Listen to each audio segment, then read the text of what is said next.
I was being brought to set in a wheelchair. Like, I couldn't walk that far. So I had to tell everybody because I needed help. You know, I needed someone to help me stand, and I needed someone to help. I needed someone to help me to get there. She just became a New York Times best-selling author. Her memoir hit #1 on the audio charts. And right in the middle of all of that, she was reportedly rushed to a hospital in Los Angeles and stayed there for weeks, while her team refused to confirm or deny a single detail. That's not a PR strategy. That's what it looks like when the situation is serious enough that no one wants to say the wrong thing. Christina Applegate has been one of the most open celebrities about what multiple sclerosis is actually doing to her body. She has said on record that since her diagnosis, she has been hospitalized upwards of 30 times. So for her camp to go quiet this time says something. And what she finally posted when she did speak tells its own story. The hospitalization her team wouldn't explain. On April 16th of 2026, TMZ reported that Christina Applegate had been taken to a hospital in Los Angeles in late March and had been there for weeks. That's not a routine admission. That's an extended stay, the kind that signals something more complicated than a flare-up being managed at home. What happened next was telling. Her representative issued a statement that said exactly nothing about what was actually happening. The official word: "I have no comment on whether she is in the hospital or what her medical treatments are." Then came a single sentence of context that functioned less as reassurance and more as an explanation for why the silence was even possible. She's had a long history of complicated medical conditions that she has been refreshingly open about, as evidenced in her memoir and on her podcast. Read that again. The rep wasn't saying she was fine. The rep was saying that because Christina has always been so open, the lack of comment this time shouldn't alarm anyone. Except it did.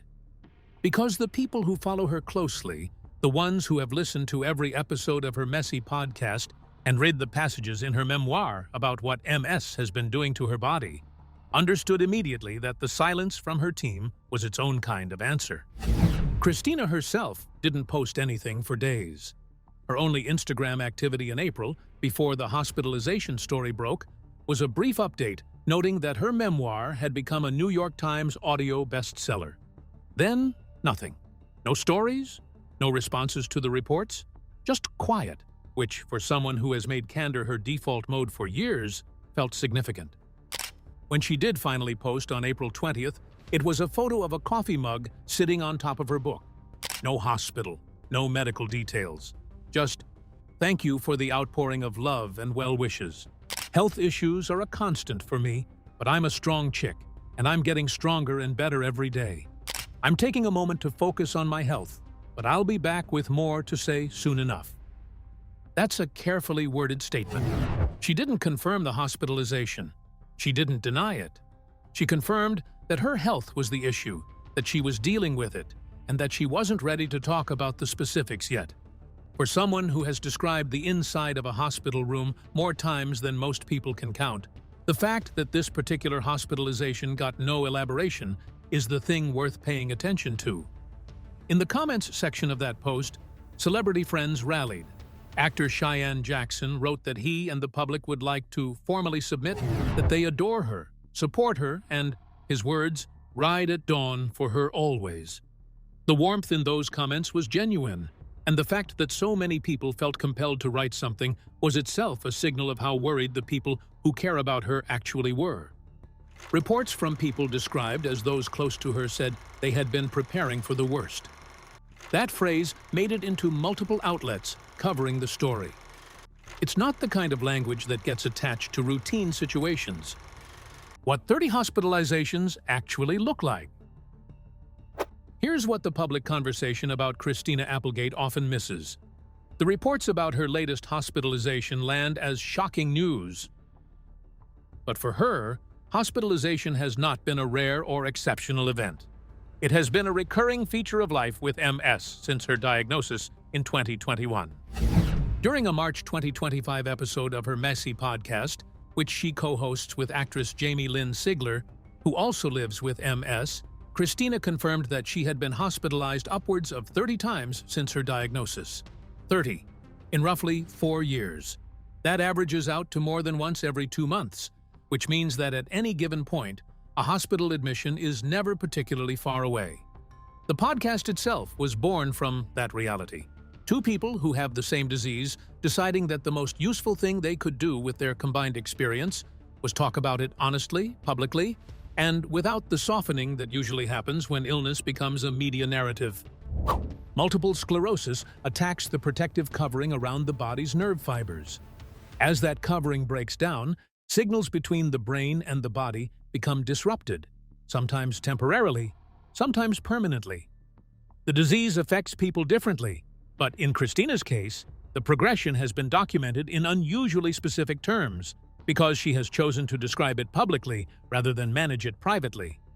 She has described mornings where her arm won't move far enough to reach the glass of water on her bedside table. She has described the particular quality of MS exhaustion, not tiredness, but something she compared to being on a 3-day sleepless stretch where the body simply refuses to cooperate.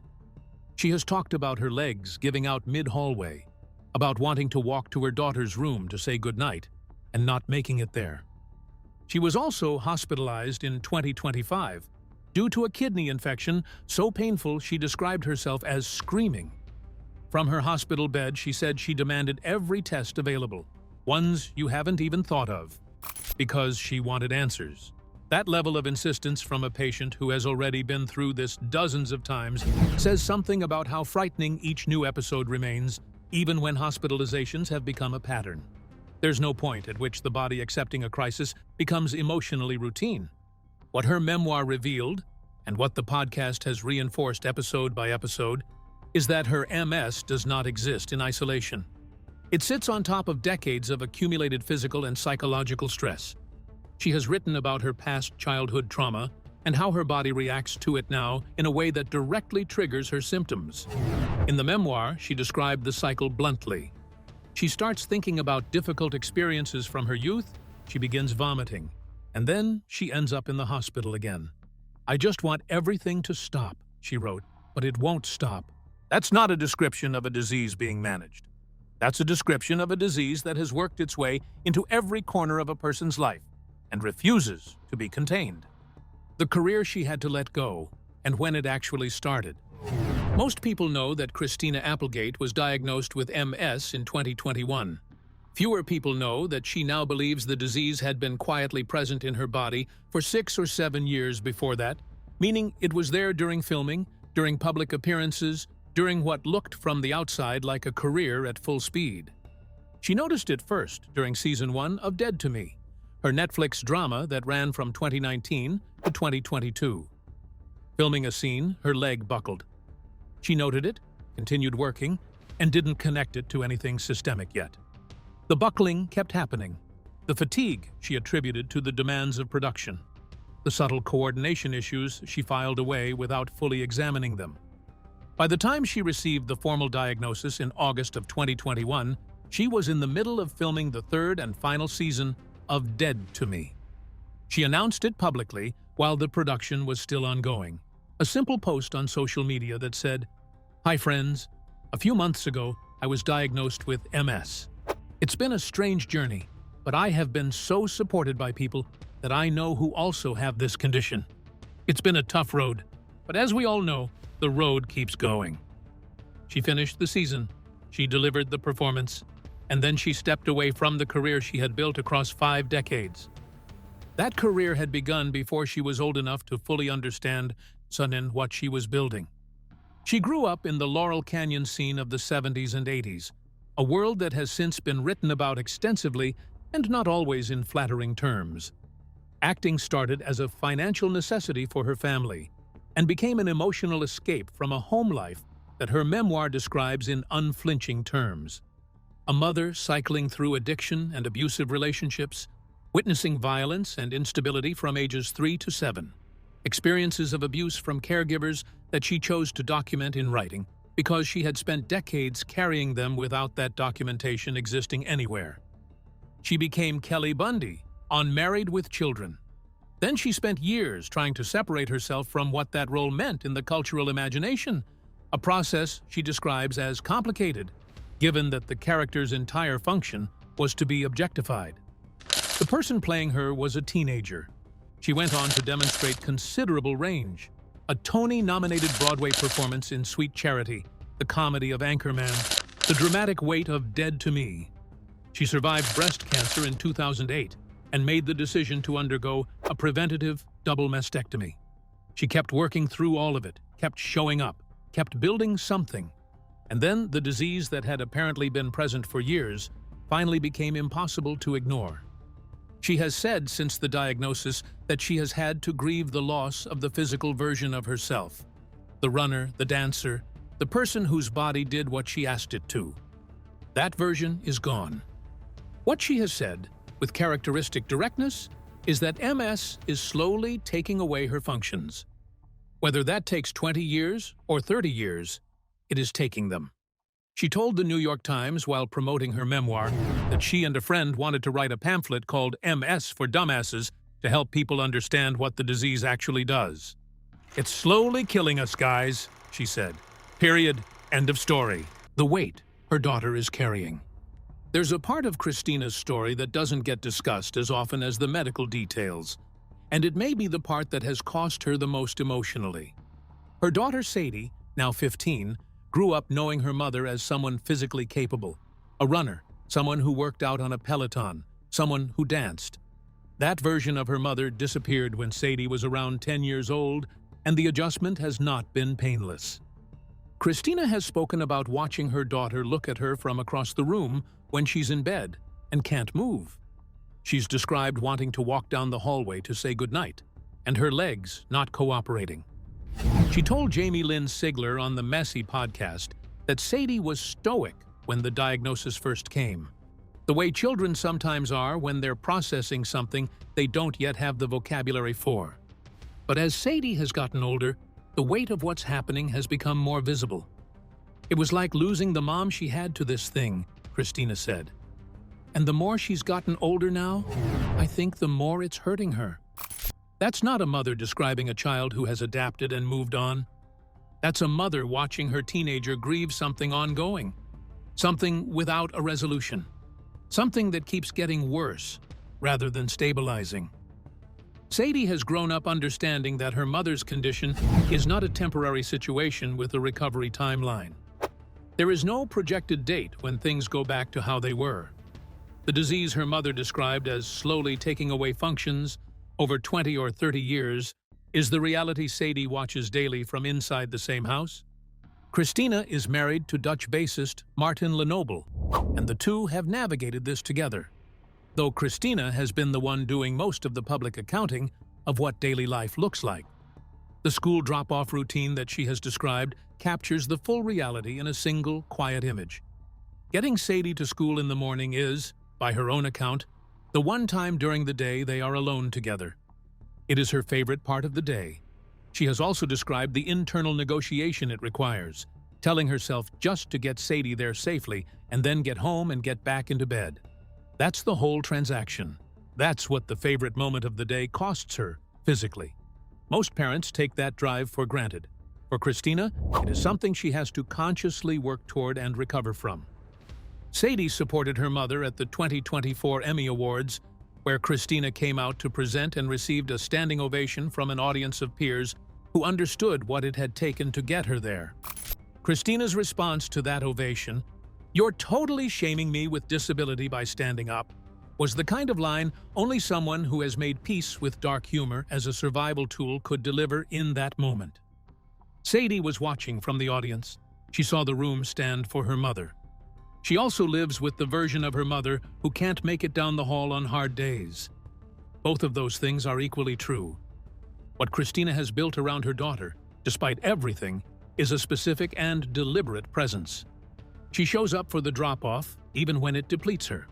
She documents their life honestly, rather than filtering it. She wrote a memoir, partly because she believes books can make people feel less alone, and the person she may most want to feel less alone is the teenager watching her from 15 feet down the hall. What the memoir revealed that the diagnosis never did. Christina Applegate published You with the Sad Eyes in March of 2026. It became a #1 New York Times bestseller. It was also, by most accounts from people who read it, genuinely difficult, not in the way that celebrity memoirs are often described as difficult, meaning mildly surprising or unexpectedly candid, but difficult in the way that requires sitting with it afterward. The book draws from decades of personal journals.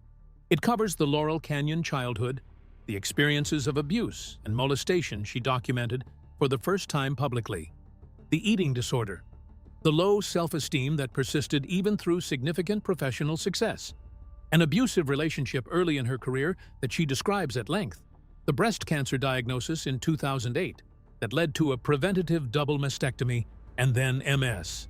That is not a list of isolated events. That is a through line, a body and a life subjected to repeated, serious damage across decades. Reviewers described it as among the bleakest celebrity memoirs published in years. The New York Times called it funny, furious, and profane. Jimmy Kimmel, who has appeared on her podcast, simply said, "It is not your typical celebrity memoir." Both of those descriptions are accurate, and neither one quite covers the full weight of what she put on the page. She has said the memoir is not meant to be inspirational. She pushed back explicitly against the idea that her story is a triumph narrative. What she said instead was that she wanted it to be real, to reflect that sometimes life is genuinely hard in ways that don't resolve neatly, that the people who appear capable from the outside are often managing something the audience can't see, and that MS is not a challenge she has overcome. It is something that is happening to her continuously, and the most honest thing she can offer anyone else dealing with something similar is the truth of what that actually looks like. She told the Los Angeles Times that what she wants is a community, caregivers, children of people with MS, patients at every stage, all of them talking honestly to each other rather than managing their experience behind carefully curated public silence. That impulse toward community rather than inspiration is a meaningful distinction, and it runs through everything she has chosen to make public over the last 4 years. The memoir became a bestseller while she was reportedly in the hospital. That specific timing, a book about surviving landing at the top of the charts during yet another medical crisis, is the kind of irony that her dark humor could probably do something with, if she's well enough to notice it. What Christina Applegate has built over the last 4 years, in the absence of the acting career that defined her for 5 decades, is something different and arguably more lasting. A podcast community for people with MS. A platform called Next in MS that she launched specifically to let patients share their experiences with each other. A memoir that hit #1. A reputation for the specific kind of honesty that people who are struggling actually find useful, as opposed to the kind that makes observers feel better about watching someone else's difficulty from a distance. The April hospitalization remains unexplained in its specifics. Her team has stayed quiet. She has said she'll have more to say soon. What she has already said across the podcast, across the memoir, across years of public honesty about what this disease is doing to her, is enough to understand that whatever is happening right now is not happening in isolation. It is the latest chapter in a story she has been living and telling simultaneously, with more clarity and less self-protection than almost anyone in her position would choose. The memoir's title, drawn from the girl she used to see in the mirror before the years, and the illness and the weight of all of it, says something about how far back this story actually starts. Whether that next update comes with good news or harder news, the people paying attention already understand what it means when Christina Applegate goes quiet. What are your thoughts about what's happening with Christina? Share with us in the comments below. If you enjoyed this video, be sure to like and subscribe to our channel. For more interesting stories like this, be sure to click on the next video that pops up on your screen. You never know what you'll discover next.